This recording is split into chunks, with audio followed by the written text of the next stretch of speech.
ਦਰਸ਼ਕਾਂ ਨੂੰ ਪਿਆਰ ਭਰੀ ਸਤਿ ਸ਼੍ਰੀ ਅਕਾਲ ਤੇ ਤੁਹਾਡਾ ਸਵਾਗਤ ਹੈ ਪੰਜਾਬੀ ਯੋਗਾ ਦੇ ਵਿੱਚ। ਤੇ ਅੱਜ ਅਸੀਂ ਦੇਖਾਂਗੇ ਕਿ ਆਪਣਾ ਫੁੱਲ ਬਾਡੀ ਦਾ ਜਿਹੜਾ ਜੁਆਇੰਟ ਮੂਵਮੈਂਟ, ਜਿਹੜੇ ਸਾਡੇ ਜੋੜ ਨੇ ਹੱਡੀਆਂ ਦੇ, ਉਹਨਾਂ ਨੂੰ ਅਸੀਂ ਕਿਵੇਂ ਆਪਣੇ ਮੂਵ ਕਰਕੇ, ਉਹਨਾਂ ਨੂੰ ਆਪਣੇ ਵਾਰਮ ਅਪ ਕਰਕੇ ਰੋਜ਼ਮਰਾ ਦੀ ਜ਼ਿੰਦਗੀ 'ਚ ਕਿਵੇਂ ਆਪਾਂ ਲਾਹਾ ਲੈ ਸਕਦੇ ਹਾਂ ਕਰਕੇ। ਅਸੀਂ ਕੋਈ ਵੀ ਹਾਂ, ਚਾਹੇ ਸਾਡੀ ਉਮਰ ਛੋਟੀ ਹੈ ਵੱਡੀ ਹੈ, ਅਸੀਂ ਐਥਲੀਟ ਹਾਂ, ਚਾਹੇ ਅਸੀਂ ਘਰ ਦੇ ਕੰਮ ਕਰ ਰਹੇ, ਜਾਣੀ ਕਿ ਤੁਸੀਂ ਹਾਊਸ ਵਾਈਫ ਹੋ, ਚਾਹੇ ਤੁਸੀਂ ਬੈਂਕਰ ਹੋ ਜਾਂ ਕੰਪਿਊਟਰ ਤੇ ਕੰਮ ਕਰਦੇ ਹੋ ਤੁਸੀਂ, ਜਾਂ anything what ever you do. ਤੇ ਤੁਹਾਡੀ ਆਪਣੀ ਜੁਆਇੰਟ ਦੀ ਜਿਹੜੀ ਹੈਲਥ ਹੈ, ਇਹ ਜਦੋਂ ਅਸੀਂ ਇਹਨਾਂ ਨੂੰ ਕੰਮ 'ਚ ਨਹੀਂ ਲੈ ਕੇ ਆਉਂਦੇ ਤੇ ਇਹ ਹੈਲਥ ਵਿਗੜਦੀ ਰਹਿੰਦੀ ਹੈ। ਹੱਡੀਆਂ ਜੁੜਦੀਆਂ, ਫਿਰ ਕਦੇ ਠੰਡ ਆਉਂਦੀ ਦੁਖਦੀਆਂ, ਕਦੇ ਗਰਮੀਆਂ ਆਉਂਦੀਆਂ ਤਾਂ ਸਾਡੇ ਕੋਈ ਕਈਆਂ ਦੇ ਪਟਾਕੇ ਨਿਕਲਦੇ, ਕਈਆਂ ਦੇ ਸੇਕ ਨਿਕਲਦੇ। ਸੋ ਅਲੱਗ-ਅਲੱਗ ਇਸ਼ੂਜ਼ ਨੇ ਹਰੇਕ ਦੇ। ਤੇ ਪਰ ਜੇ ਅਸੀਂ ਰੋਜ਼ ਆਪਣੇ ਜੁਆਇੰਟਸ ਨੂੰ ਕੁਛ ਨਾ ਕੁਛ ਮੂਵ ਕਰੀਏ ਤੇ ਇੱਕ 5 ਤੋਂ 7 ਮਿੰਟ ਦੇ ਵਿੱਚ ਆਪਣੀ ਸਾਰੀ ਬਾਡੀ ਦੀ ਜਿਹੜੀ ਜੁਆਇੰਟ ਮੂਵਮੈਂਟ ਨਾਲ ਅਸੀਂ ਆਪਣਾ ਦਿਨ ਜਿਹੜਾ ਬਹੁਤ ਵਧੀਆ ਬਤੀਤ ਕਰ ਸਕਦੇ ਹਾਂ ਤੇ ਸਾਡੀ ਜੁਆਇੰਟ ਦੀ ਜਿਹੜੀ ਹੈਲਥ ਹੈ ਉਹ ਵਧੀਆ ਰਹਿ ਸਕਦੀ। ਜੀਵਨ ਭਰ ਤੁਸੀਂ ਤੁਹਾਨੂੰ ਕੋਈ ਗੋਡਿਆਂ ਦੇ ਇਸ਼ੂਜ਼ ਨਹੀਂ ਆਉਂਦੇ, ਕੋਈ ਕੂਹਣੀਆਂ ਦੇ, ਕਈਆਂ ਦੇ ਸ਼ੋਲਡਰ ਜਿਹੜੇ ਆ ਉਹ ਜਾਮ ਹੋ ਜਾਂਦੇ ਆ। ਸੋ ਸਾਨੂੰ ਇਹਨਾਂ ਨੂੰ ਐਕਟੀਵੇਟ ਰੱਖਣਾ ਚਾਹੀਦਾ। ਸੋ ਪੰਜਾਬੀ ਯੋਗਾ ਦੇ ਸੈਸ਼ਨ ਵਿੱਚ ਅਸੀਂ ਦੇਖਾਂਗੇ ਕਿ ਫੁੱਲ ਬਾਡੀ ਦਾ ਜੁਆਇੰਟ ਮੂਵਮੈਂਟ, ਯਾਨੀ ਕਿ ਟੌਪ ਟੂ ਟੋ ਤੱਕ, ਸਿਰ ਤੋਂ ਲੈ ਕੇ ਪੈਰ ਤੱਕ ਅਸੀਂ ਕਿਵੇਂ ਕਰਨਾ, ਆਓ ਦੇਖੀਏ ਜੀ। ਤਾਂ ਅਸੀਂ ਅੱਜ ਕੱਲ੍ਹ ਜਿਹੜਾ ਮਾਹੌਲ ਹੈ, ਹਰੇਕ ਕੋਲ ਯੋਗਾ ਮੈਟ ਹੁੰਦੇ, ਜੇ ਨਹੀਂ ਵੀ ਹੈਗੇ ਤਾਂ ਤੁਸੀਂ ਆਪਣੀ ਘਰ ਦੇ ਵਿੱਚ ਜ਼ਮੀਨ ਤੇ ਜਾਂ ਸਿੰਪਲੀ ਕਾਰਪੈਟ ਦੇ ਉੱਪਰ ਵੀ ਕਰ ਸਕਦੇ ਹੋ। ਤਾਂ ਸ਼ੁਰੂ ਕਰਨ ਤੋਂ ਪਹਿਲਾਂ ਅਸੀਂ ਜਿਵੇਂ ਲੰਬਾ ਸਾਹ ਖਿੱਚਦੇ ਹਾਂ ਤੇ ਆਪਣਾ ਮੂੰਹ ਤੋਂ ਸ਼ੁਰੂ ਕਰਦੇ ਹਾਂ, ਕਿਉਂਕਿ ਸਾਡੇ ਇੱਥੇ ਵੀ ਜੁਆਇੰਟਸ ਨੇ, ਜੌ ਮੂਵਮੈਂਟਸ, ਉਹ ਮੈਂ ਤੁਹਾਨੂੰ ਨੇੜੇ ਆ ਕੇ ਵੀ ਦੱਸ ਸਕਦਾ, ਪਰ ਤੁਸੀਂ ਖੜੇ ਹੋ ਕਰ ਸਕਦੇ ਹੋ। ਸੋ ਇਹਨੂੰ ਤੁਸੀਂ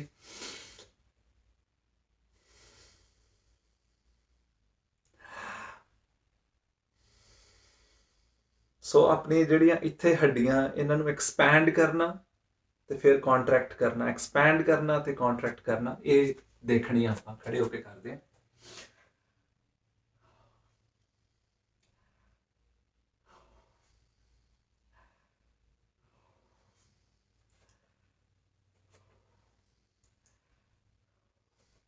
ਸੱਤ ਤੋਂ 10 ਵਾਰ ਤੁਸੀਂ ਇਹ ਕਰ ਸਕਦੇ ਹੋ ਤਾਂ ਕਿ ਤੁਹਾਡੇ ਜਿਹੜੇ ਜੌਜ਼ ਨੇ, ਸਾਰਾ ਦਿਨ ਵੈਸੇ ਅਸੀਂ ਬੋਲਦੇ ਰਹਿੰਦੇ ਹਾਂ, ਪਰ ਜਿਹੜੀ ਇੱਕ ਫੋਕਸ ਦੇ ਨਾਲ ਜੌ ਦੀ ਜਿਹੜੀ ਮੂਵਮੈਂਟ ਹੈ ਉਹ ਹਮੇਸ਼ਾ ਅਸੀਂ ਭੁੱਲ ਜਾਂਦੇ ਹਾਂ। ਤੇ ਇਸ ਕਰਕੇ ਜੌਜ਼ ਨੂੰ ਮੂਵ ਕਰਨਾ ਜ਼ਰੂਰੀ ਹੈ। ਇਸ ਤੋਂ ਅੱਗੇ ਆਪਾਂ ਨੈਕ ਦੇ ਉੱਪਰ ਆਉਂਦੇ ਹਾਂ। ਆਮ ਤੌਰ ਤੇ ਸਾਡਾ ਕੰਮ ਕਰਦੇ ਹਾਂ, ਬੱਚਿਆਂ ਦੀ ਪੜ੍ਹਾਈ ਕਰਦੇ ਹਾਂ, ਤੇ ਔਰਤਾਂ ਦਾ ਕਿਚਨ 'ਚ ਕੰਮ ਕਰਦੇ ਹਾਂ, ਆਫਿਸ ਜਦੋਂ ਔਰਤਾਂ ਕੰਮ ਕਰਦੇ ਆ ਜਾਂ ਬੰਦੇ ਆਫਿਸ 'ਚ ਕੰਮ ਕਰਦੇ ਆ, ਕਈਆਂ ਦੇ ਹਾਰਡ ਵਰਕ ਹੁੰਦਾ, ਕਈ ਲੋਕ ਪਲੰਬਿੰਗ ਕਰਦੇ ਆ, ਰੋਡ ਦੀ ਮੇਨਟੇਨੈਂਸ 'ਚ ਕੰਮ ਕਰਦੇ ਆ। ਸੋ ਅਲੱਗ-ਅਲੱਗ ਕਿੱਤਿਆਂ ਵਾਲਿਆਂ ਨੂੰ, ਹਰੇਕ ਨੂੰ ਨੈਕ ਦੀ ਪ੍ਰੋਬਲਮ ਆਉਂਦੀ ਹੈ, ਕਰਕੇ ਅਸੀਂ ਅੱਖਾਂ ਨਾਲ ਕਦੇ ਦੇਖਦੇ ਹਾਂ ਥੱਲੇ, ਕਦੇ ਕੋਈ ਭਾਰ ਚੱਕਦੇ ਹਾਂ, ਜਾਂ ਸੁੱਤਿਆਂ ਪਏ ਸਾਡੇ ਕੋਈ ਗਰਦਨ ਨੂੰ ਪ੍ਰੋਬਲਮ ਆ ਜੇ, ਸੋ ਗਰਦਨ ਦੀ ਸਟਿਫਨੈਸ। ਸੋ ਜਿੰਨੀ ਵੀ ਆਪਾਂ ਗੱਲ ਕਰਨੀ ਹੈ, ਪਹਿਲਾਂ ਮੈਂ ਸਾਰੀ ਬਾਡੀ ਦੀ ਨਾ ਮੂਵਮੈਂਟ ਕਰਦੇ ਹਾਂ, ਫਿਰ ਆਪਾਂ ਗੱਲਾਂ ਬਾਤਾਂ 'ਚ ਦੇਖਦੇ ਹਾਂ ਕੀ ਕੀ ਹੁੰਦਾ। ਸੋ ਬਰੀਦਿੰਗ ਜਿਹੜੀ ਆ, ਜਾਣੇ ਕਿ ਸਾਹ ਲੈਣ ਦੀ ਕਿਰਿਆ ਅਸੀਂ ਨਾਲ ਨਾਲ ਰੱਖਣੀ, ਉਹਦੇ ਤੇ ਅਸੀਂ ਜ਼ਰੂਰ ਧਿਆਨ ਰੱਖਣਾ। ਤੇ ਆਓ ਆਪਾਂ ਕਰੀਏ ਗਰਦਨ ਦੀ ਸ਼ੁਰੂਆਤ। ਇਨਹੇਲ ਕਰਦੇ ਹੋਏ ਆਪਾਂ ਉੱਪਰ ਕਰਦੇ ਹਾਂ,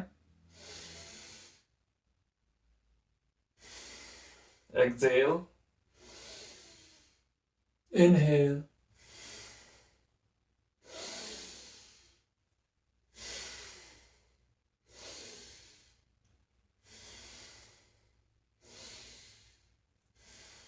and sideways, exhale out, inhale and exhale.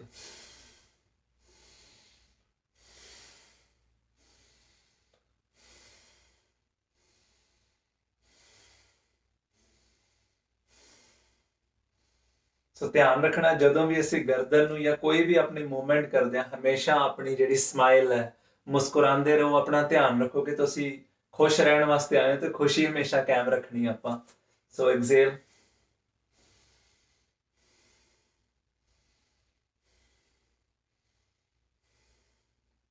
ਸੋ ਦੇਖੋ ਤੁਸੀਂ ਗਰਦਨ ਦੀਆਂ ਅਸੀਂ 2 ਮੂਵਮੈਂਟਸ ਕਰ ਲਈਆਂ। ਇਸ ਤੋਂ ਬਾਅਦ ਤੀਸਰੀ ਮੂਵਮੈਂਟ ਸਾਈਡ ਬੈਂਡ ਕਰਾਂਗੇ ਇਹਦੇ। ਐਕਸੇਲ ਕਰਕੇ ਸਾਈਡ ਤੇ, inhale and exhale,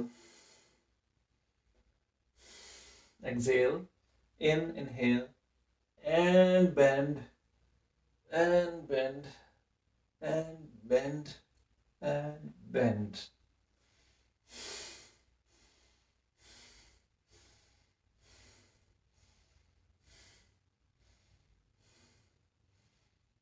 ਸੋ 6 ਤਰ੍ਹਾਂ ਦੀਆਂ ਮੂਵਮੈਂਟਸ ਆਪਾਂ ਗਰਦਨ ਦੀਆਂ ਕਰ ਚੁੱਕੇ ਹਾਂ ਤੇ ਅਗਲੀ ਜਿਹੜੀ ਮੂਵਮੈਂਟ ਮੈਂ ਕਰਨ ਲੱਗਿਆ ਇਹ ਤੁਸੀਂ ਆਪਣੀ ਮਰਜ਼ੀ ਨਾਲ ਕੌਸ਼ਨ ਨਾਲ ਕਰਨੀ। ਕਿਤੇ ਵੀ ਤੁਹਾਡੇ ਸਰੀਰ 'ਚ ਤੁਹਾਨੂੰ ਲੱਗਦਾ ਪੇਨ ਹੁੰਦੀ ਹੈ ਤਾਂ ਤੁਸੀਂ ਨਹੀਂ ਕਰ ਸਕਦੇ। ਕੋਈ ਮੂਵਮੈਂਟ ਧੱਕੇ ਨਾਲ ਨਹੀਂ ਕਰਨੀ ਆਪਾਂ। ਸੋ ਇਹ ਪ੍ਰੀਕਾਸ਼ਨ ਤੁਸੀਂ ਜ਼ਰੂਰ ਲੈਣੀ ਆ। ਮੈਂ ਤੁਹਾਨੂੰ ਇਹ ਐਕਸਰਸਾਈਜ਼ਸ ਜਿਹੜੀਆਂ ਦੱਸ ਰਿਹਾ ਉਹ ਤੁਹਾਡੇ ਜੀਵਨ ਦੀ ਜਿਹੜੀ ਜੁਆਇੰਟ ਦੀ ਜਿਹੜੀ ਉਹ ਲਾਈਫ ਵਧਾਉਣ ਵਾਸਤੇ ਦੱਸ ਰਿਹਾ। ਪਰ ਜੇ ਤੁਸੀਂ ਪੇਨਫੁਲ ਪੀਰੀਅਡ 'ਚ ਚੱਲ ਰਹੇ ਹੋ ਆਲਰੇਡੀ ਤਾਂ ਪਲੀਜ਼ ਤੁਸੀਂ ਡਾਕਟਰ ਦੀ, ਫਿਜ਼ੀਓਥੈਰੇਪਿਸਟ ਜਾਂ ਆਪਣੇ ਕਾਇਰੋਪ੍ਰੈਕਟਰ ਦੀ ਸਲਾਹ ਨਾਲ ਇੱਕ ਐਕਸਰਸਾਈਜ਼ ਕਰੋ। ਤੇ ਆਪਾਂ ਅਗਲੀ ਐਕਸਰਸਾਈਜ਼ ਜਿਹੜੀ ਕਰਨੀ ਆ ਉਹ ਬਿਲਕੁਲ ਜਿਨ੍ਹਾਂ ਨੂੰ ਵਰਟੀਗੋ ਜਾਂ ਸਰਵਾਈਕਲ ਦੇ ਇਸ਼ੂਜ਼ ਨੇ ਉਹ ਬਿਲਕੁਲ ਨਾ ਕਰਨ, ਸਹਿੰਦੀ ਕਰਨ। ਸੋ ਆਪਾਂ ਅੱਖਾਂ ਖੁੱਲੀਆਂ ਰੱਖੀਏ, ਕੋਸ਼ਿਸ਼ ਇਹ ਕਰਨੀ ਹੈ ਤੇ ਗਰਦਨ ਦੀ ਰੋਟੇਸ਼ਨ ਦੀ ਮੂਵਮੈਂਟਸ ਕਰਨੀ ਹੈ। ਤਾਂ ਨੈਕ ਡਾਊਨ ਕਰਕੇ ਐਕਸੇਲ ਕਰਦੇ ਆ ਤੇ ਇਨਹੇਲ ਕਰਦੇ ਹੋਏ ਰਾਈਟ ਸਾਈਡ ਤੋਂ ਆਪਣੀ ਗਰਦਨ ਨੂੰ ਮੂਵ ਕਰਦੇ, ਐਕਸੇਲ ਕਰਦੇ ਫਿਰ ਥੱਲੇ।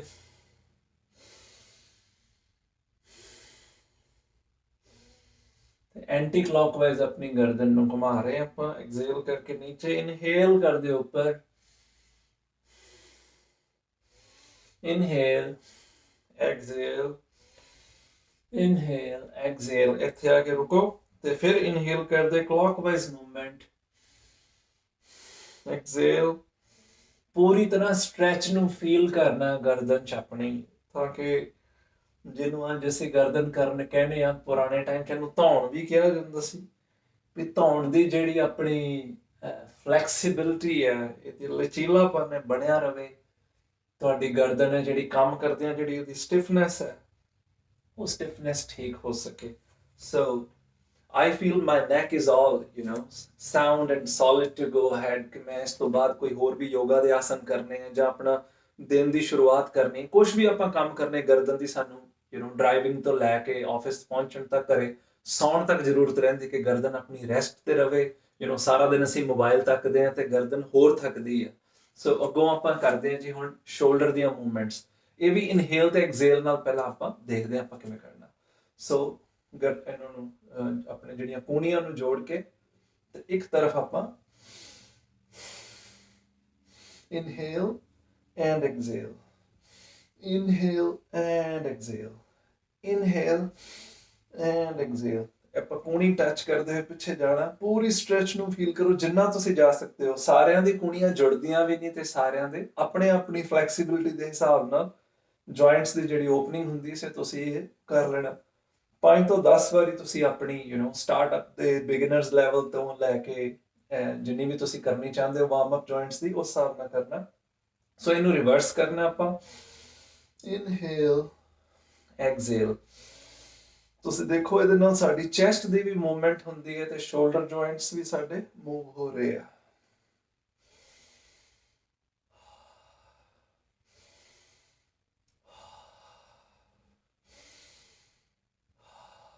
ਤਾਂ ਸ਼ੋਲਡਰ ਤੋਂ ਬਾਅਦ ਆਪਾਂ ਐਕਸੇਲ ਕਰਕੇ ਆਪਣੀ ਜਿਹੜੀਆਂ ਐਲਬੋਜ਼ ਦੀ ਆ ਉਹਦੀ ਮੂਵਮੈਂਟ ਵੀ ਕਰ ਸਕਦੇ ਹਾਂ, ਟੂ ਐਂਡ ਫਰੋ। ਸੋ ਮੈਂ ਸੋਚਦਾ ਵੀ ਹਰੇਕ ਏਜ ਗਰੁੱਪ ਨੂੰ ਇਹਦਾ ਫਾਇਦਾ ਹੁੰਦਾ ਜਿਹੜੀ ਜੁਆਇੰਟ ਮੂਵਮੈਂਟਸ ਦੀ, ਕਿਉਂਕਿ ਅੱਜ ਕੱਲ ਸਾਰਿਆਂ ਨੂੰ ਇਸ਼ੂਜ਼ ਆ ਰਹੇ ਨੇ। ਅਸੀਂ ਵਾਈਟਮਿਨਸ ਲੈਂਦੇ ਆ, vitamin D, calcium A, B, C, ਤਾਂ ਕਿ ਸਾਡੇ ਸਾਰੇ ਜਿਹੜੀ ਬਾਡੀ ਹੈ ਹੈਲਦੀ ਰਵੇ। ਤੇ ਮੈਂ ਸੋਚਦਾ ਇਹਦੇ ਨਾਲ ਜਦੋਂ ਅਸੀਂ ਬਰੀਥਿੰਗ ਕਰਦੇ ਆ ਤਾਂ ਤਾਜ਼ੀ ਹਵਾ ਦਾ ਤੁਹਾਡੇ ਕੋਲ ਜਿਵੇਂ ਬਾਰੀ ਥੋੜੀ ਜਿਹੀ ਜਿਵੇਂ ਮੈਂ ਖੁੱਲੀ ਰੱਖੀ ਆ ਤੇ ਆਪਣੀ ਹੀਟ ਦੇ ਹਿਸਾਬ ਨਾਲ ਤੁਸੀਂ ਘਰ ਦੇ ਟੈਂਪਰੇਚਰ ਦੇ ਹਿਸਾਬ ਨਾਲ ਤੇ ਮੌਸਮ ਦੇ ਹਿਸਾਬ ਨਾਲ ਤੁਸੀਂ ਆਪਣਾ ਬਾਰੀ ਖੋਲ ਕੇ ਕਰਿਆ ਕਰੋ, ਤਾਂ ਕਿ ਤੁਹਾਡੀ ਬਾਡੀ ਜਿਹੜੀ ਹੈ ਹਵਾ ਦੇ ਰਾਹੀਂ ਜਿਹੜੀ ਹੈ ਖੂਨ ਦੇ ਰਾਹੀਂ ਤੁਹਾਡੀ ਬਾਡੀ ਦੇ ਰਕਤ ਦੀ ਜਿਹੜੀ ਫਲੋ ਆ ਉਹ ਵਧੀਆ ਬਣ ਸਕੇ, ਤੁਹਾਡੀ ਬਾਡੀ ਹੋਰ ਹੈਲਦੀ ਹੋ ਸਕੇ। ਤਾਂ ਹੁਣ ਆਪਾਂ ਆਪਣੇ ਗੁੱਟ ਦੀ ਕਰਦੇ ਹਾਂ ਜੀ। ਤਾਂ ਹੱਥਾਂ ਨੂੰ ਪੂਰਾ ਸਟ੍ਰੈਚ ਕਰਕੇ ਮੁੱਠੀਆਂ ਬਣਾ ਕੇ ਤੇ ਆਪਾਂ ਇਹਨਾਂ ਨੂੰ ਗੋਲ ਗੋਲ ਘੁਮਾਉਣਾ ਤੇ ਬਰੀਥਿੰਗ ਇਹਦੇ ਵਿੱਚ ਤੁਸੀਂ ਨਾਰਮਲ ਰੱਖਣੀ ਹੈ ਤੇ ਫੀਲ ਕਰੋ ਪੂਰੀ ਸਟ੍ਰੈਚ ਤੇ ਪੂਰਾ ਸਰਕਲ ਤੁਸੀਂ ਬਣਾ ਰਹੇ ਹੋ। 5-10 ਵਾਰ ਇਦਾਂ ਕਰਨ ਤੋਂ ਬਾਅਦ ਤੁਸੀਂ ਇਹਨੂੰ ਰਿਵਰਸ ਕਰਨਾ। ਮੁੱਠੀ ਤੁਹਾਡੀ ਜਿੰਨੀ ਕਿ ਤੁਸੀਂ ਟਾਈਟ ਰੱਖ ਸਕਦੇ ਹੋ ਕੰਫਰਟੇਬਲੀ ਉਹ ਰੱਖੋ ਤੇ ਫਿਰ ਇਹਨੂੰ ਰਿਵਰਸ। ਮੈਂ ਆਮ ਤੌਰ ਤੇ ਦੇਖਿਆ ਬਜ਼ੁਰਗਾਂ ਨੂੰ ਗੁੱਟ ਦੀ ਪ੍ਰੋਬਲਮ ਬਹੁਤ ਆਉਂਦੀ ਹੈ ਤੇ ਤੁਸੀਂ ਆਪਣੇ ਘਰ 'ਚ ਵੀ ਜੇ ਵੀਡੀਓ ਦੇਖ ਰਹੇ ਹੋ ਤੇ ਆਪਣੇ ਮੰਮੀ ਡੈਡੀ ਨੂੰ, ਦਾਦੀ ਨੂੰ, ਦਾਦਾ ਜੀ ਨੂੰ, ਜਿਹੜੇ ਵੀ ਤੁਹਾਡੇ ਘਰ 'ਚ ਵਡੇਰੇ ਉਹਨਾਂ ਨੂੰ ਸਾਰੀਆਂ ਮੂਵਮੈਂਟਸ ਕਰਨ ਨੂੰ ਜ਼ਰੂਰ ਕਹਿਣਾ। ਸੋ ਹੁਣ ਆਪਾਂ ਜਿਹੜੀ ਫਿੰਗਰਸ ਦੇ ਜੁਆਇੰਟਸ ਨੇ ਜਿਹੜੇ ਸਾਡੇ ਇੱਥੇ ਪੋਟੇ ਆ ਇਹਨਾਂ ਦੀ ਮੂਵਮੈਂਟਸ ਵੀ ਕਰਨੀ ਹੈ। ਸੋ ਪੂਰੀ ਸਟ੍ਰੈਚ ਆਊਟ ਕਰਕੇ ਇਹਨਾਂ ਨੂੰ close, inhale exhale, exhale, inhale, exhale, inhale, exhale, exhale. ਸੋ ਇਸ ਤੋਂ ਬਾਅਦ ਅਸੀਂ ਹੁਣ ਜਿਹੜੀ ਆਪਣੀ ਚੈਸਟ ਮੂਵਮੈਂਟ ਜਿਹੜੇ ਸਾਡਾ ਰਿਬ ਕੇਜ ਹੈ, ਇਹਨੂੰ ਅਸੀਂ ਐਕਸਪੈਂਸ਼ਨ ਤੇ ਕੰਟਰੈਕਸ਼ਨ ਕਰਨੀ ਹੈ, ਤਾਂ ਕਿ ਸਾਡਾ ਰਿਬ ਕੇਜ ਦੇ ਜਿੰਨੀਆਂ ਸਾਡੀਆਂ ਬੋਨਸ ਨੇ, ਜੁਆਇੰਟਸ ਨੇ, ਉਹ ਵੀ ਐਕਸਪੈਂਡ ਰਹਿਣ ਤੇ ਸਾਡੇ ਕਦੇ ਇੱਥੇ ਵੀ ਪੀੜਾ ਨਾ ਪੈਣ। ਤੇ ਇਹਦੇ ਨਾਲ ਛਾਤੀ ਦੀ ਸਾਹ ਲੈਣ ਦੀ ਕੈਪੈਸਿਟੀ ਵਧਦੀ। ਅੱਜ ਕੱਲ੍ਹ ਸਾਰਿਆਂ ਨੂੰ ਆਕਸੀਜਨ ਦੀ ਕਮੀ, ਤੇ ਕਰੋਨਾ ਦੇ ਟਾਈਮ 'ਚ ਬਹੁਤੇ ਲੋਕਾਂ ਨੇ ਰੌਲਾ ਪਾਇਆ ਵੀ ਆਕਸੀਜਨ ਘਟ ਜਾਂਦੀ। ਇਹ ਆਮ ਬੁਖਾਰ 'ਚ ਵੀ ਆਕਸੀਜਨ ਲੈਵਲ ਜਿਹੜਾ ਬਾਡੀ ਦਾ ਡਿਪ ਹੁੰਦਾ, ਪਰ ਤੁਸੀਂ ਕੁਝ ਐਕਸਰਸਾਈਜ਼ ਇਦਾਂ ਦੀ ਜਿਹਦੇ ਨਾਲ ਤੁਹਾਡੀ ਚੈਸਟ ਦੀ ਐਕਸਪੈਂਸ਼ਨ ਹੁੰਦੀ ਤੇ ਤੁਹਾਡੀ ਲੰਗਸ ਦੀ ਕੈਪੈਸਿਟੀ ਵੱਧਦੀ ਹੈ ਬਰੀਥਿੰਗ ਕਰਨ ਦੀ। Let's do it.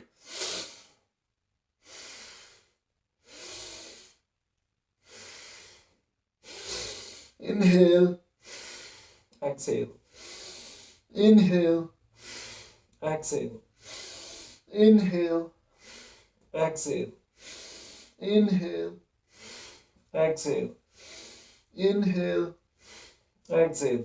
ਇਹਦੇ ਨਾਲ ਤੁਹਾਡੀ ਸ਼ੋਲਡਰਸ ਦੀ ਮੂਵਮੈਂਟ ਵੀ ਹੁੰਦੀ ਹੈ ਤੇ ਤੁਹਾਡੀ ਚੈਸਟ ਦੀ ਮੂਵਮੈਂਟ ਵੀ ਹੁੰਦੀ ਹੈ। ਸ਼ੋਲਡਰਸ ਦੀਆਂ ਕੁਝ ਹੋਰ ਐਕਸਰਸਾਈਜ਼ਸ ਜਾਣ ਕੇ ਤੁਸੀਂ ਇਦਾਂ ਸਟ੍ਰੈਚਿੰਗ ਵੀ ਕਰ ਸਕਦੇ ਹੋ, ਜਿਹਦੇ ਨਾਲ ਤੁਹਾਡੇ ਸ਼ੋਲਡਰ ਦੇ ਜਿਹੜੇ ਜੁਆਇੰਟ ਨੇ ਉਹਦੀ ਸਟਿਫਨੈਸ, ਜਦੋਂ ਤੁਸੀਂ ਦਿਨ ਦੀ ਸ਼ੁਰੂਆਤ ਕਰਦੇ ਹੋ ਜਾਂ ਰਾਤੀ ਕੰਮ ਕਰਕੇ ਜਦੋਂ ਤੁਸੀਂ ਆਉਂਦੇ ਹੋ ਆਫਿਸ ਤੋਂ, ਤਾਂ ਤੁਹਾਡੀ ਸਟ੍ਰੈਚਿੰਗ ਕਰਕੇ ਆਪਣਾ ਜਿਹੜੀ ਬਾਡੀ ਰਿਲੈਕਸ ਹੋ ਜਾਂਦੀ ਹੈ। So now we are moving to the most important part, ਜਾਣੀ ਕਿ ਸਾਡੀ ਰੀੜ ਦੀ ਹੱਡੀ, ਸਪਾਈਨ ਦੀਆਂ ਆਪਾਂ ਜਿਹੜੀਆਂ ਸਾਰੀਆਂ ਮੂਵਮੈਂਟਸ ਕਰਨੀਆਂ। ਪਹਿਲਾਂ ਇਹਨੂੰ ਸਟ੍ਰੈਚ ਅਪ ਕਰਦੇ ਹਾਂ ਜੀ। ਸਾਹ ਲੈ ਕੇ ਆਪਣੀ ਉਂਗਲਾਂ ਜੋੜ ਕੇ ਤੈਨੂੰ ਪੂਰਾ ਉੱਪਰ ਸਟ੍ਰੈਚ ਕਰਨਾ, ਬਾਡੀ ਨੂੰ ਪਿੱਛੇ ਬੈਂਡ ਨਹੀਂ ਕਰਨਾ, ਤੇ ਪੂਰਾ ਅਸੀਂ ਜ਼ੋਰ ਲਗਾਉਂਦੇ ਹਾਂ ਉੱਪਰ ਨੂੰ, ਤਾਂ ਕਿ ਸਾਡੀ ਜਿਹੜੀ ਬੈਕਬੋਨ ਹੈ ਉੱਪਰ ਖਿੱਚੀ ਜਾਵੇ। ਮਣਕਿਆਂ ਦੇ ਵਿੱਚ ਜਿਹੜੀ ਸਪੇਸ ਹੈ ਉਹ ਆਰਗੇਨਾਈਜ਼ ਹੋ ਜਾਂਦੀ ਹੈ। ਜਿਵੇਂ ਅਸੀਂ ਆਪਣੀਆਂ ਕਿਤਾਬਾਂ ਨੂੰ ਕਈ ਵਾਰੀ ਆਰਗੇਨਾਈਜ਼ ਕਰਦੇ ਹਾਂ, ਬਾਰੀ ਨੂੰ ਆਰਗੇਨਾਈਜ਼ ਕਰਦੇ ਹਾਂ, ਇਦਾਂ ਹੀ ਸਾਡੀ ਰੀੜ ਦੀ ਹੱਡੀ ਦੇ ਜਿਹੜੇ ਮਣਕੇ ਆ, ਇਹਨਾਂ ਨੂੰ ਹਮੇਸ਼ਾ ਆਰਗੇਨਾਈਜ਼ ਕਰਕੇ ਰੱਖਣਾ ਜ਼ਰੂਰੀ ਆ। ਇਹਨਾਂ ਦੇ ਵਿੱਚ ਜਿਹੜੀ ਹੁੰਦੀ ਆ ਗਲੂ, ਜਿਹੜਾ ਕੁਸ਼ਨਿੰਗ ਹੁੰਦੀ ਹੈ, ਨਾਟ ਗਲੂ, ਉਹਦੇ 'ਚ ਹਮੇਸ਼ਾ ਕੰਪਰੈਸ਼ਨ ਕਰਕੇ ਅਸੀਂ ਕਿਤੇ ਝੁਕਦੇ ਹਾਂ, ਕਿਤੇ ਚੁੱਕ ਪੈ ਗਈ, ਕੁਛ ਨਾ ਕੁਛ ਕਰਦੇ ਹਾਂ, ਸਾਡੇ ਉਹ ਪ੍ਰੈਸ ਹੋ ਜਾਂਦੀਆਂ ਨਰਵਸ, ਤੇ ਫਿਰ ਪੇਨਫੁਲ ਐਕਸਪੀਰੀਅੰਸਿਸ ਹੁੰਦੇ ਆ ਨਰਵਸ ਦੇ ਨਾਲ। ਤੇ ਆਪਾਂ ਬੋਨ ਨੂੰ, ਜਿਹੜਾ ਬੈਕਬੋਨ ਨੂੰ ਹਮੇਸ਼ਾ ਹੈਲਦੀ ਰੱਖਣ ਲਈ ਇਹ ਮੂਵਮੈਂਟਸ ਆਪਾਂ ਰੋਜ਼ ਵੀ ਕਰ ਲਈਏ ਬੈਕਬੋਨ ਦੀਆਂ, ਤੇ ਤੁਸੀਂ ਦੇਖਿਓ 2 ਮਿੰਟ ਦੇ ਵਿੱਚ ਅਸੀਂ ਸਾਰੀਆਂ ਬੈਕ ਦੀਆਂ ਮੂਵਮੈਂਟਸ ਕਰਨੀ। ਹੁਣ ਆਪਾਂ ਸਟ੍ਰੈਚਿੰਗ ਕਰ ਚੁੱਕੇ ਹਾਂ, ਹੁਣ ਆਪਾਂ ਇਸ ਤੋਂ ਬਾਅਦ ਟਵਿਸਟਿੰਗ ਕਰਦੇ ਹਾਂ, ਵੀ ਬੋਨ ਨੂੰ ਟਵਿਸਟ ਵੀ ਕਰਨਾ। ਸੋ ਅਸੀਂ ਇਹ ਸਿੰਪਲ ਐਕਸਰਸਾਈਜ਼ਸ ਨੇ ਜਿਹੜੀਆਂ ਸਾਨੂੰ ਸਕੂਲ ਦੇ ਟਾਈਮ ਤੇ ਵੀ ਕਰਾਉਂਦੇ ਆ, ਤੇ ਜਿਹੜੇ ਐਥਲੀਟਸ ਨੇ ਉਹਨਾਂ ਨੂੰ ਹਰ ਵਾਰੀ ਉਹਨਾਂ ਦੇ ਕੋਚ ਕਰਾਉਂਦੇ ਹੀ ਆ। ਸੋ ਪਿੱਛੇ ਕਰਕੇ ਤੁਸੀਂ ਐਕਸੇਲ ਕਰਨਾ,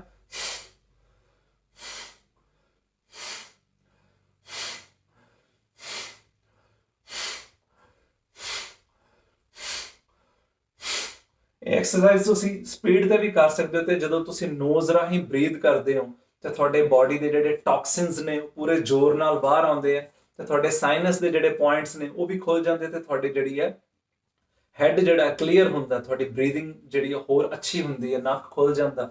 ਸੋ ਅਗੇਨ ਮੈਂ ਕਰਕੇ ਦਿਖਾਉਣਾ।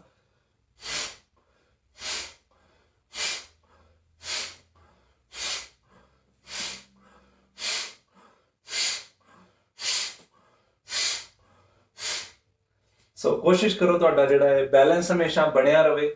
ਸੋ ਬੋਨ ਦੀ ਜਿਹੜੀ ਆਪਾਂ ਟਵਿਸਟਿੰਗ ਕਰ ਲਈ ਹੈ, ਹੁਣ ਆਪਾਂ ਸਾਈਡ ਬੈਂਡਸ ਕਰਦੇ ਹਾਂ।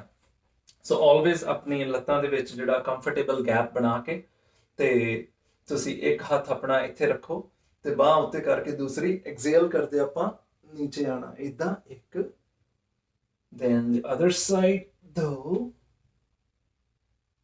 3 4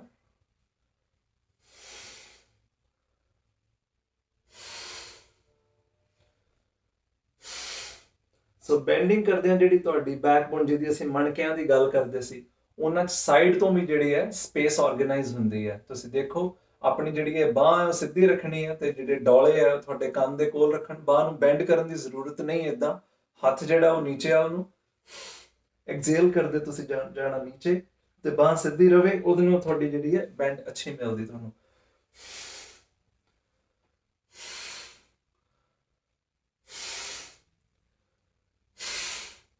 ਸੋ ਇਹ ਸਾਡੀਆਂ ਸਾਈਡ ਬੈਂਡਸ ਹੋ ਗਈਆਂ। ਹੁਣ ਅਸੀਂ ਜਿਹੜੀ ਹੈ ਇੱਕ ਫਾਰਵਰਡ ਬੈਂਡਿੰਗ ਤੇ ਬੈਕਵਰਡ ਬੈਂਡਿੰਗ ਦੇ ਵੀ ਕੰਮ ਕਰਦੇ ਹਾਂ। ਦੇਖੀਏ, ਸੋ ਬਾਹਾਂ ਨੂੰ ਆਪਣੇ ਇੱਥੇ ਰੱਖ ਕੇ ਕੋਸ਼ਿਸ਼ ਕਰੋ ਜਦੋਂ ਆਪਾਂ ਬੈਕ ਜਾਣਾ ਤੇ ਆਪਣੀ ਇਨਹੇਲ ਕਰਦੇ ਤੁਸੀਂ ਪਿੱਛੇ ਜਾਣਾ ਤੇ ਕੂਣੀਆਂ ਦੀ ਪੋਜੀਸ਼ਨ ਤੇ ਹੱਥਾਂ ਦੀ ਪੋਜੀਸ਼ਨ ਤੁਸੀਂ ਇੱਥੇ ਰੱਖ ਸਕਦੇ ਹੋ ਤਾਂ ਕਿ ਤੁਸੀਂ ਆਪਣੀ ਬੈਕ ਨੂੰ ਇੱਥੇ ਸਪੋਰਟ ਦੇ ਸਕੋ। ਧਿਆਨ ਰੱਖਣਾ ਜਿੰਨਾ ਪਿੱਛੇ ਜਾਣਾ ਚਾਹੁੰਦੇ ਹੋ ਤੁਹਾਨੂੰ ਚੱਕਰ ਨਾ ਆਉਣ, ਕਈਆਂ ਨੂੰ ਚੱਕਰ ਆਉਂਦੇ ਤੇ ਉਹ ਗਿਰਨ ਦੇ ਵੀ ਚਾਂਸ ਨੇ। ਸੋ ਆਪਣਾ ਬੈਲੈਂਸ ਬਣਾ ਕੇ ਬਾਡੀ ਦੇ ਅਕੋਰਡਿੰਗ ਤੁਸੀਂ ਬੈਕ ਤੇ ਫਾਰਵਰਡ ਜਾਣਾ। ਤੇ ਕਈ ਵਾਰੀ ਕਈਆਂ ਦਾ ਜਿਹੜਾ ਜਿਵੇਂ ਚੱਕਰ ਆਉਣ ਦੇ ਨਾਲ ਗਿਰਨ ਦੀ ਸੰਭਾਵਨਾ। So don't injure yourself, be careful, always be careful. So ਬਾਹਾਂ ਨੂੰ ਇੱਥੇ ਰੱਖ ਕੇ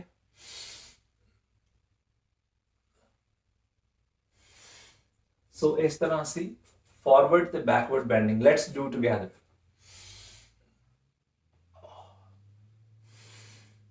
ਸੋ ਜਦੋਂ ਤੁਸੀਂ ਅੱਗੇ ਆਉਂਦੇ ਹੋ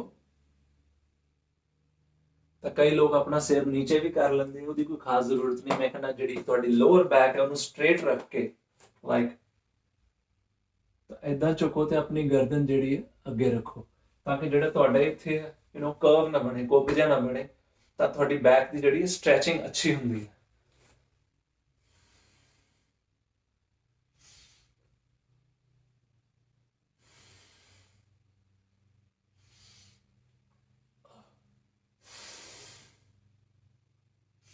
Inhale and one more time. Exhale. ਤੇ ਮੈਂ ਥੋੜਾ ਜਿਹਾ ਹੋਲਡ ਕਰਕੇ ਲਾਸਟ ਤੇ ਸਟ੍ਰੈਚ ਕਰਦਾ ਹੁੰਦਾ ਥੋੜਾ ਜਿਹਾ ਜਿੰਨਾ ਕਿ ਜਾ ਸਕਦਾ ਬੰਦਾ ਆਪਣੀ ਹਿੰਮਤ ਨਾਲ। So that's it. ਤੇ ਇਸ ਤੋਂ ਬਾਅਦ ਜਿਹੜੀ ਆਪਣੀ ਬੈਕਬੋਨ ਦੀ ਜਿਹੜੀ ਇੱਕ ਹੋਰ ਜਿਹੜੀ ਹਿਪ ਮੂਵਮੈਂਟ ਦੇ ਨਾਲ ਆਪਾਂ ਇਹਦੀ ਹਿਪ ਰੋਟੇਸ਼ਨ ਦੇ ਨਾਲ ਆਪਾਂ ਇਹਨੂੰ ਬੈਕ ਨੂੰ ਜਿਹੜਾ ਹੋਰ ਉਹਦੀ ਫਲੈਕਸੀਬਿਲਿਟੀ ਵਧਾਉਣੇ ਆ। Let's do it.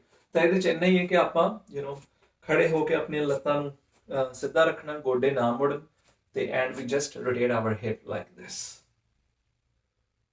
ਤੇ ਇਹਦੇ ਚ ਧਿਆਨ ਰਵੇ ਕਿ ਆਪਣਾ ਜਿਹੜੀ ਸਾਹਮਣੇ ਦੇਖਣਾ ਵੀ ਆਪਾਂ ਇਦਾਂ ਝੁਕ ਕੇ ਤੇ ਗਰਦਨ ਨੂੰ ਘੁਮਾਉਣ ਦੀ ਕੋਈ ਬਹੁਤੀ ਕੋਸ਼ਿਸ਼ ਨਹੀਂ ਕਰਨੀ।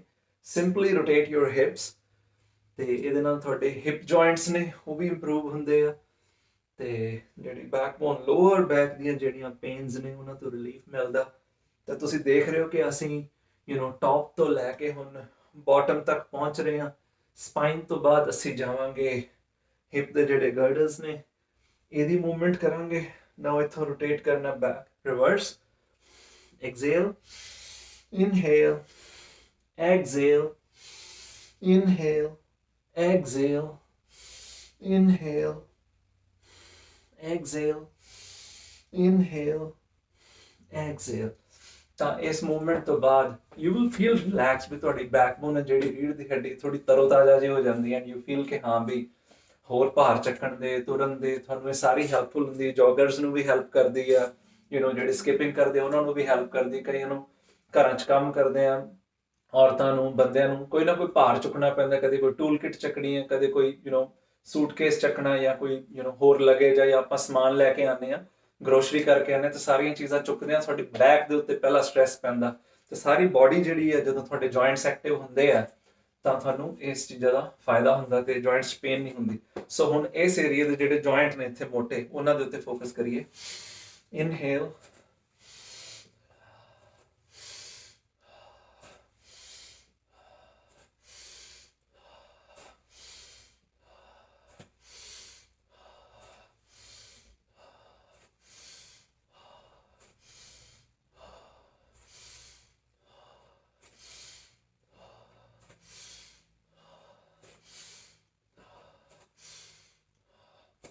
ਸੋ ਇਹਨੂੰ ਅਸੀਂ ਰਿਵਰਸ ਵੀ ਕਰਾਂਗੇ। ਸੋ ਇਹ ਇੱਕ ਤਰ੍ਹਾਂ ਅਸੀਂ ਮੂਵਮੈਂਟ ਕਰ ਲਈ, ਇਹਦੇ ਵਿੱਚ ਸਾਡੇ ਨੀ ਵੀ ਇਨਵੋਲਵ ਹੁੰਦੇ ਆ। ਗੋਡੇ ਇਨਵੋਲਵ ਕਰਨ ਤੋਂ ਬਾਅਦ ਅਸੀਂ ਜਿਹੜੀ ਮੇਨ ਫੋਕਸ ਹੈ ਜਿਹੜਾ ਇੱਥੇ ਜੁਆਇੰਟ ਹੈ ਆਪਣੇ ਉਹਨੂੰ ਅਸੀਂ ਮੂਵ ਕਰਕੇ ਖੋਲਣਾ। ਤੇ ਕਈਆਂ ਲੋਕਾਂ ਨੂੰ ਬੈਠਣ ਨਾਲੇ ਪ੍ਰੋਬਲਮ ਹੁੰਦੀ ਹੈ, ਚੌਂਕੜੀ ਲਗਾਉਣ 'ਚ ਤੁਸੀਂ ਗੁਰਦੁਆਰਾ ਮੰਦਿਰ ਜਾਂ ਆਪਣੇ ਘਰ ਮੈਡੀਟੇਸ਼ਨ ਕਰਨੀ ਹੈ ਤਾਂ ਚੌਂਕੜੀ ਨਹੀਂ ਵੱਜਦੀ, ਕਈ ਵਾਰੀ ਬੈਕ ਨਹੀਂ ਸਿੱਧੀ ਰਹਿੰਦੀ। ਸੋ ਸਾਰੀਆਂ ਇਸ਼ੂਜ਼ ਦੇ ਨਾਲ ਕਿਤੇ ਸਾਨੂੰ ਚੌਂਕੀ ਤੇ ਬੈਠਣ ਲਈ ਇਸ਼ੂ ਆਉਂਦੇ ਆ। ਸੋ ਇਹ ਐਕਸਰਸਾਈਜ਼ਸ ਜਿਹੜੀਆਂ ਰੋਜ਼ ਨੇ ਜੁਆਇੰਟ ਦੀਆਂ ਕਰਨ ਨਾਲ ਤੁਹਾਡੀ ਫਲੈਕਸੀਬਿਲਿਟੀ ਵੀ ਵੱਧਦੀ ਹੈ ਤੇ ਜੁਆਇੰਟਸ ਦੇ ਵਿੱਚ ਕਈ ਵਾਰੀ ਰੜਕ ਜੀ ਆਉਣੀ ਸ਼ੁਰੂ ਹੋ ਜਾਂਦੀ ਹੈ ਵਿਦ ਏਜ ਜਾਂ ਕਿਸੇ ਚੀਜ਼ ਦੀ ਕਮੀ ਜਾਂ ਕਈ ਵਾਰੀ ਯੂਰਿਕ ਐਸਿਡ ਵਧਣ ਨਾਲ, ਕਈਆਂ ਦੀ ਆਰਥਰਾਈਟਿਸ ਕਰਕੇ। ਸੋ ਇਹ ਸਾਰਿਆਂ ਨੂੰ ਜਿੰਨਾ ਹੋ ਸਕੇ ਆਪਣੀ ਬਾਡੀ ਦੇ ਹਿਸਾਬ ਨਾਲ ਕਰਨਾ ਚਾਹੀਦਾ ਤੇ ਸਾਰੀ ਬਾਡੀ ਦੇ ਜੁਆਇੰਟ ਦੇ ਮੂਵਮੈਂਟਸ ਕਰਦੇ ਆ ਤੇ ਉਹ ਜੁਆਇੰਟਸ ਈਜ਼ ਆਊਟ ਵੀ ਹੁੰਦੇ ਆ। So let's now shift our focus to the knees.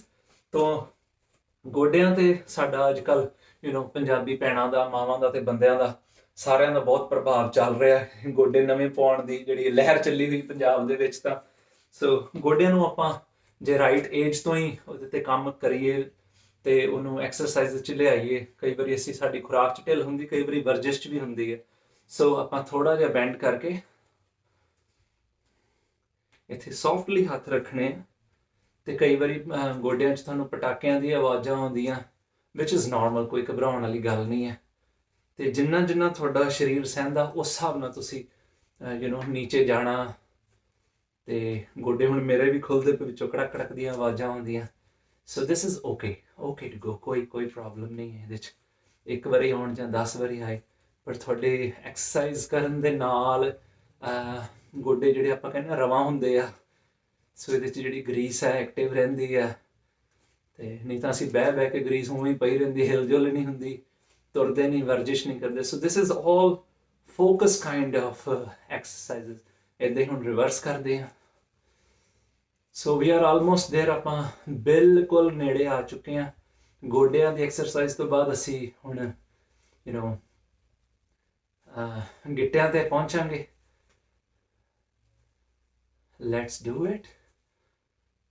ਲਓ ਜੀ, ਇਸ ਤੋਂ ਬਾਅਦ ਗੋਡਿਆਂ ਨੂੰ ਤੁਸੀਂ ਥੋੜਾ ਲੱਤਾਂ ਨੂੰ ਰਿਲੈਕਸ ਕਰੋ ਤਾਂ ਕਿ ਆਪਾਂ ਹੁਣ ਗਿੱਟਿਆਂ ਤੇ ਆ ਸਕੀਏ। ਸੋ ਇਹਨੂੰ ਜਿਹੜੇ ਐਂਕਲਸ ਨੇ ਜਾਂ ਗਿੱਟੇ ਆ, ਇਹਨੂੰ ਕਰਨ ਦੇ ਦੋ ਢੰਗ ਹੈ। ਇੱਕ ਤਾਂ ਜੇ ਤੁਸੀਂ ਬੈਲੈਂਸ ਅੱਛਾ ਬਣਾਉਣਾ ਚਾਹੁੰਦੇ ਹੋ ਤਾਂ ਆਪਣੀ ਇੱਕ ਲੱਤ ਤੇ ਖੜੇ ਹੋ ਕੇ ਤੁਸੀਂ ਇਹਨੂੰ ਐਂਕਲ ਨੂੰ ਰੋਟੇਸ਼ਨ ਕਰ ਸਕਦੇ ਹੋ। ਪਹਿਲਾਂ ਤੁਸੀਂ ਕਲੌਕਵਾਈਜ਼ ਘੁਮਾ ਰਹੇ ਹੋ ਅਬਾਊਟ 10-20 ਟਾਈਮਸ, ਤੇ ਆਪਣੀ ਪੂਰੀ ਸਟ੍ਰੈਚ ਫੀਲ ਕਰੋ, ਪੂਰੀ ਸਟ੍ਰੈਚ ਫੀਲ ਕਰੋ ਇਹਨੂੰ ਘੁਮਾਉਂਦੇ ਹੋਏ। And now anti clockwise. I hope ਮੇਰੇ ਰਿਕਾਰਡਰ 'ਚ ਤੁਹਾਨੂੰ ਇਹਦੇ ਵਿੱਚੋਂ ਕਿਤੇ ਪਟਾਕਿਆਂ ਦੀ ਆਵਾਜ਼ ਵੀ ਆਉਂਦੀ ਹੋਊਗੀ, ਵਿਚ ਇਜ਼ ਟੋਟਲੀ ਨਾਰਮਲ। ਤੇ ਪਰ ਇਹ ਕਰਦੇ ਤੁਸੀਂ ਆਪਣੀ ਬਰੀਦਿੰਗ ਹੈ ਜਿਹੜੀ ਉਹ ਬਿਲਕੁਲ ਨਾਰਮਲ ਰੱਖਣੀ ਕੋਸ਼ਿਸ਼ ਕਰੋ, ਡੀਪ ਬਰੀਦਿੰਗ ਕਰੋ। ਸੋ ਰਿਲੈਕਸ। ਤੇ ਇਸੇ ਤਰ੍ਹਾਂ ਦੂਸਰੀ ਲੱਤ ਤੋਂ ਅਸੀਂ ਕਰਦੇ ਹਾਂ ਜੀ।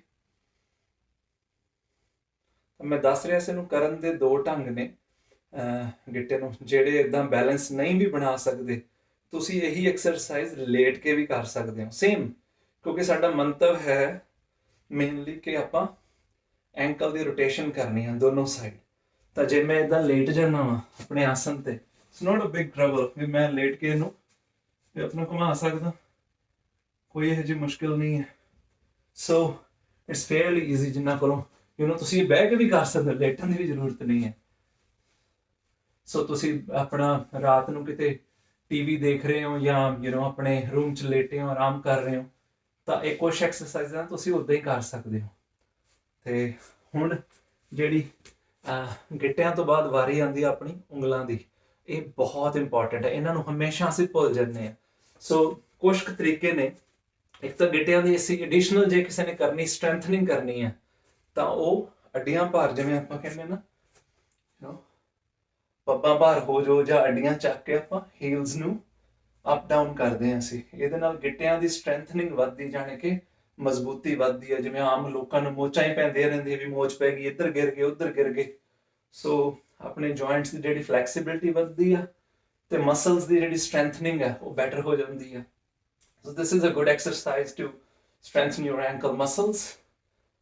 Okay, now the last thing, ਜਿਹੜੀਆਂ ਆਪਣੀਆਂ ਟੋਜ਼ ਨੇ।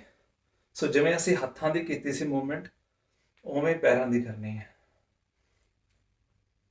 ਇਹ ਵੀ ਐਕਸਰਸਾਈਜ਼ ਤੁਸੀਂ ਆਪਣਾ ਜਿੱਦਾਂ ਵੀ ਬੈਲੈਂਸ ਬਣਾ ਕੇ ਤੇ ਲੇਟ ਕੇ ਵੀ ਕਰ ਸਕਦੇ ਹੋ ਤੇ ਬੈਠ ਕੇ ਵੀ ਕਰ ਸਕਦੇ ਹੋ।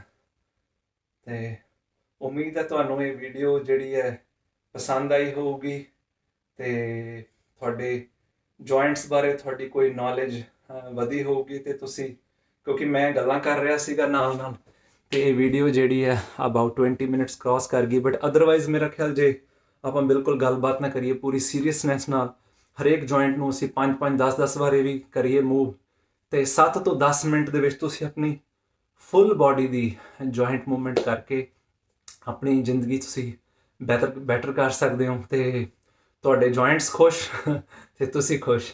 ਤੇ ਅਗਲੇ ਸੈਸ਼ਨ ਵਿੱਚ ਤੁਹਾਨੂੰ ਮਿਲਾਂਗੇ ਕੁਝ ਹੋਰ ਯੋਗਾ ਦੀਆਂ ਤੇ ਇਹ ਜਿਹੜੀਆਂ ਪ੍ਰੈਕਟਿਸਿਸ ਨੇ ਤੁਸੀਂ ਜਿਹੜੀਆਂ ਘਰ 'ਚ ਵੀ ਬੈਠ ਕੇ ਕਰ ਸਕਦੇ ਹੋ ਤੇ ਆਪਣੀ ਸਿਹਤ ਨੂੰ ਇੰਪਰੂਵ ਕਰ ਸਕਦੇ ਹੋ, ਉਹ ਤੁਹਾਡੇ ਨਾਲ ਸਾਂਝੀਆਂ ਕਰਾਂਗਾ। ਤੇ ਜੁੜੇ ਰਹਿਣਾ ਤੇ ਮੇਰੇ ਚੈਨਲ ਨੂੰ ਸਬਸਕ੍ਰਾਈਬ ਕਰਨਾ ਨਾ ਭੁੱਲਣਾ ਤੇ ਆਪਣੇ ਆਂਢ ਗੁਆਂਢ, ਰਿਸ਼ਤੇਦਾਰਾਂ ਨੂੰ, ਦੋਸਤਾਂ ਨੂੰ, ਜਿਨ੍ਹਾਂ ਨੂੰ ਵੀ ਤੁਸੀਂ ਸਮਝਦੇ ਹੋ ਕਿਸੇ ਨੂੰ ਹੈਲਪ ਹੋ ਸਕਦੀ ਹੈ ਇਸ ਵੀਡੀਓ ਤੋਂ, ਜੁਆਇੰਟ ਮੂਵਮੈਂਟਸ ਤੋਂ ਹੈਲਪ ਮਿਲ ਸਕਦੀ ਹੈ, kindly share. Thank you so much. Ravneet Singh ਮੇਰਾ ਨਾਂ, ਤੇ ਤੁਹਾਨੂੰ ਫਿਰ ਮਿਲਦਾ ਪੰਜਾਬੀ ਯੋਗਾ 'ਚ। ਬਾਏ।